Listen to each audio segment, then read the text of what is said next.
نحمدہ و نصلی علی رسول اللہ۔ بغوی اور ثعلبی نے حضرت عبداللہ بن مسعود رضی اللہ عنہ سے روایت کیا ہے کہ ان کا گزر ایک ایسے بیمار کے پاس سے ہوا جو شخص کئی امراض میں مبتلا تھا۔ عبداللہ بن مسعود رضی اللہ عنہ نے اس کے کان میں سورۃ المؤمنون کے تنزیل آیتیں پڑھی اور اسی وقت اچھا ہو گیا۔ افحسبتم انما خلقناکم ثم انکم الینا لا ترجعون فتعالی اللہ الملک الحق لا الہ الا هو العزیز الکریم ومن يدع مع الله إلها آخر لا برهان له به فإنما حسابه عند ربه إنه لا يفلح الكافرون وقل رب اغفر وارحم وأنت خير الراحمين۔ ہاں تو کیا تم نے یہ خیال کیا تھا کہ ہم نے تم کو یوں ہی محمل پیدا کر دیا ہے اور تم ہمارے پاس پھر کر نہیں آؤ گے؟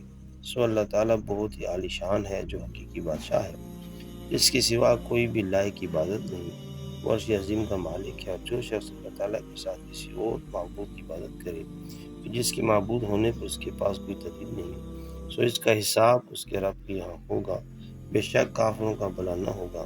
اور آپ یوں کہا کریں، اے میرے رب میری خطائیں معاف فرما اور مجھ پر رحم فرما، اور تو سب رحم کرنے والوں سے بڑھ کر رحم کرنے والا ہے۔ رسول اللہ صلی اللہ علیہ وسلم نے عبداللہ بن مسعود رضی اللہ عنہ سے دریافت کیا کہ آپ نے اس کے کان میں کیا پڑھا تھا؟ حضرت عبداللہ بن مسعود رضی اللہ عنہ نے عرض کیا کہ یہ آیت پڑھی تھی۔ رسول اللہ صلی اللہ علیہ وسلم نے فرمایا ہے، قسم اس ذات کی جس کے قبضے میں میری جان ہے، اگر کوئی آدمی جو یقین رکھنے والا ہو یہ آیتیں پہاڑ پر پڑھ دی تو پہاڑ اپنی جگہ سے ہٹ سکتا ہے۔ جزاک اللہ خیر۔